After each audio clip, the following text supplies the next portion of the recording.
My students have told me no one plans to go to prison. People end up there because they're just trying to survive. Life is happening to them and they feel a lack of control over their own destinies. I tell my students, first, you have to decide where you're going. You need to be in the driver's seat of your own life. Then you can figure out the specific steps required to reach that destination. With that said, what's been the most impactful part of being a student at College of the Redwoods? Giving a voice to the voiceless, like us, especially you, Ms. Johnson and Ms. Eagles. You guys brought the light into the darkness, and you guys discovered everybody's potential. And believe me, I'm one of them because I have drastically changed since the first time you met me in 2015 until now. You can see the changes, you know. I've been in here for like 20 years, and I say more than half of that I wasted away just being mad. But this college thing, it kind of like, it changed me. It made me different. Like, I look at things differently now. Everybody's talking about CR. Like, there's not a day that goes by that we're not talking about school or homework or this or that, right? And then to be the first graduate, it's like, wow. So everyone else is like, yeah, I'm gonna get there. And I was like, yeah, you are gonna get there. Instead of just sitting around in the cell and doing nothing and just counting days, now I actually feel like I'm doing something with myself. I'm gonna say that it's given me a sense of purpose, because prior to me enrolling into this program, I was living day to day. But after just the very first class, I felt this sense of unity, and then I felt this sense of drive that gave me like, hey, I wanna be something. It's many moments. I love moments. I spend my life chasing moments, but the first class I had with you, actually, there was this moment where kind of like we were all laughing at each other and we were sharing some deep stuff, and you were like, wait, we can't do that, guys, like let's respect each other and all this stuff. We gave you the rundown. Basically it was like, Ms. Johnson, when we're laughing and joking, that's when you're the most safe. That's when all the racial tension goes away and blah, blah, blah. And instead of fighting back or just all the past experience you had, you didn't fight it. You was like, okay, I believe you guys. And you know, we learned, but you also learned, and I felt like we were heard, and then that was kind of like the genesis for everything, right? It's normally when we have a conversation with people, it's either prisoner or it's a prisoner correctional officer. So it's kind of like a different dynamic. But talking to professors, people that's just treating us like we're humans, it was very impactful. So how have you personally changed since being a college student? Personally, I believe every staff, every professor and instructor I ever met, they always treated me with dignity and respect, and they always spoke to me as a human being, which is refreshing to me because being incarcerated for over 2 decades is brought light back into my heart again. I'm a student, I'm a scholar, right? So the future is up for grabs, where once I was always stuck on the label of convict, right, of prisoner. Now it's like scholar, student, opportunities, right?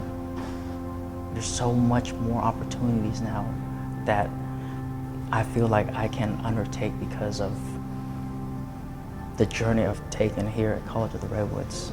It has given me, yeah, I see myself differently. I look at myself in a different way. My whole perspective changed, right? It's like a shift in the paradigm that I used to have. The help I get, because I also get to see the sacrifices that my professors are willing to make in order to help us out so we can improve our education, give us the knowledge that we need. So just seeing them do that, it makes me, you know, try even harder. So besides the way that it's affected you, has it affected anyone else in your life, you being on this educational journey? Yeah, my mom.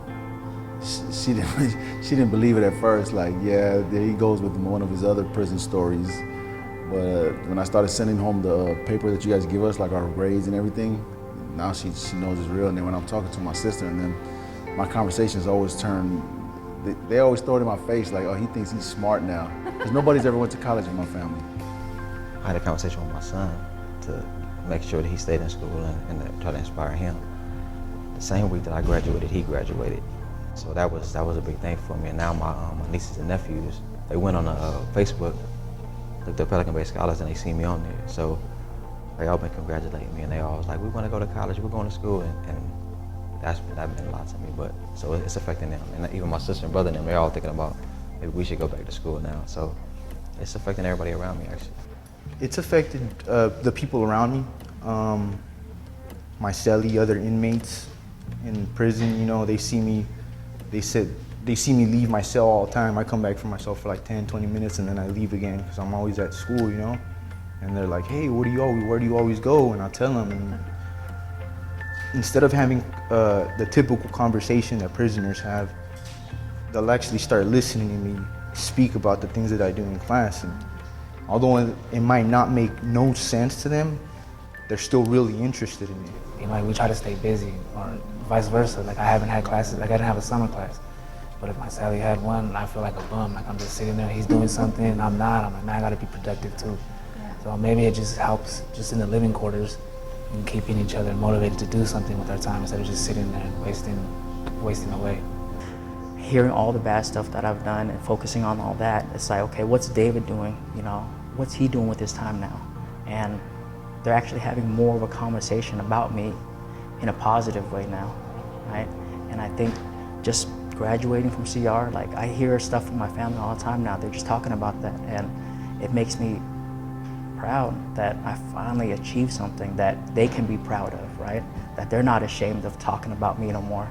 The most impactful thing is my sister, and so she has just got a bachelor's in IT, and she was already pursuing it, but because I put myself out there to pursue it, she's going further, getting certifications, maybe even thinking about a master's, and she's past 40, so it's like there's this renewed sense of I can, in this exchange we have with each other. It definitely has affected my family, you know, in the sense that they have developed a sense of pride, you know, because they're proud of what I'm doing. Like they notice the change in me, and yeah, like the same way they're proud of me, I'm proud of them as well. I have my mother and my two sisters. They're one of them's already graduated her master's degree, so she kind of motivates me to catch up to her because she's got her master's already, you know, and I'm barely getting my AA.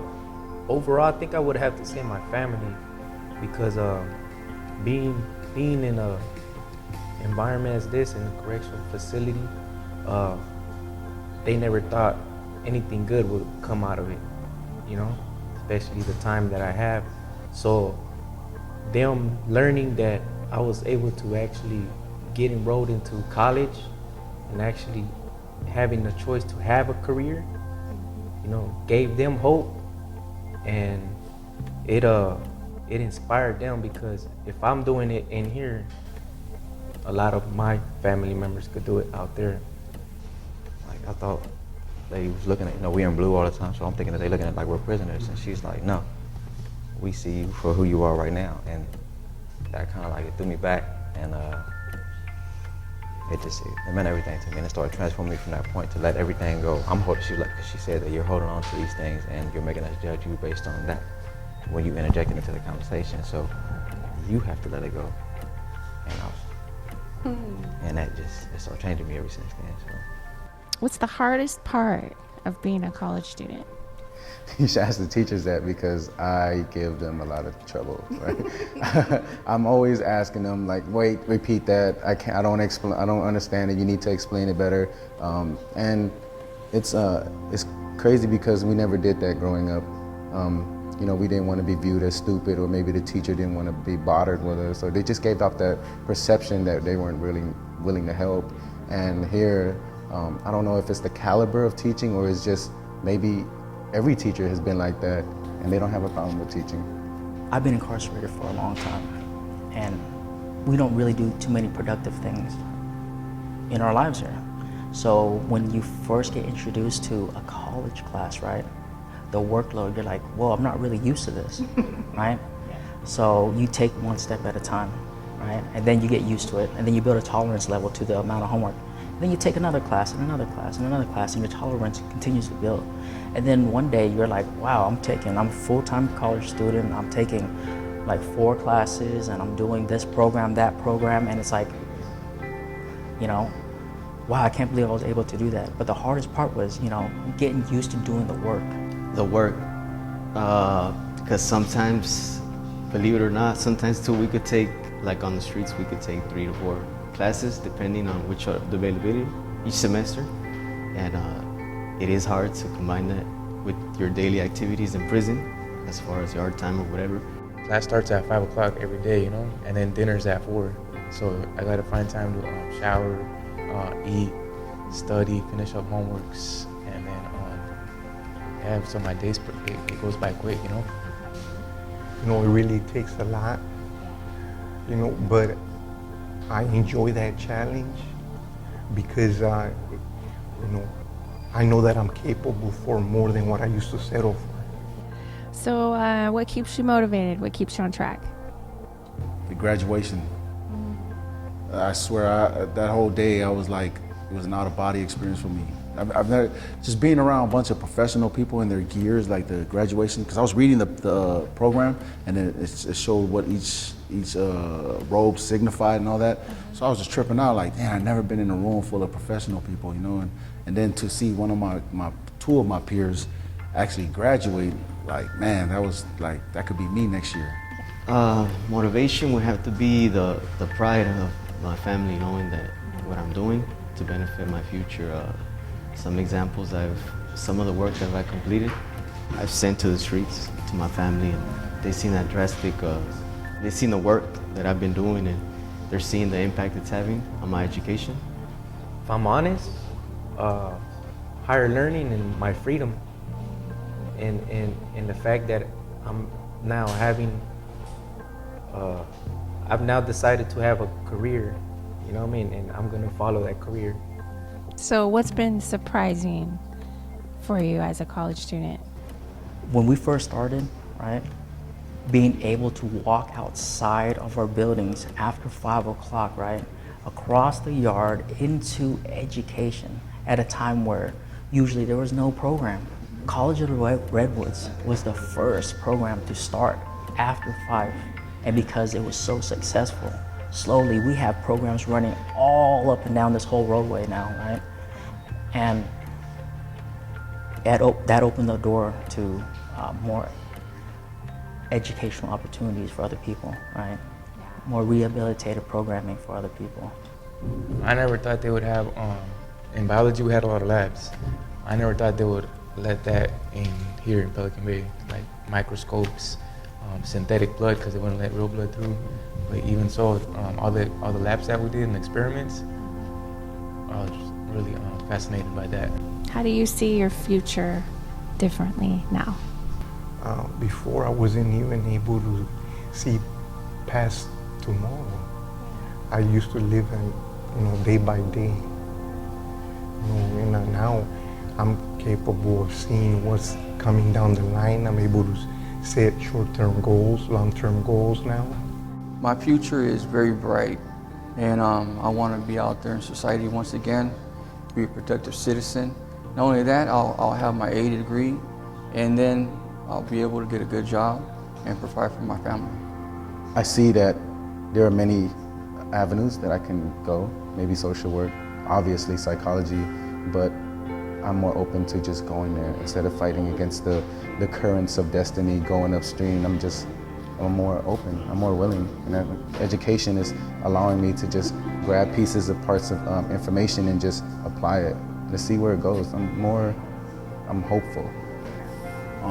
I just want to say thank you for giving us a chance, believing in us. And as far as myself, I can promise that I'm going to see this out, you know, and finish this. I'm pretty sure when I say this, I'm speaking for everybody. We all appreciate you guys being here for us.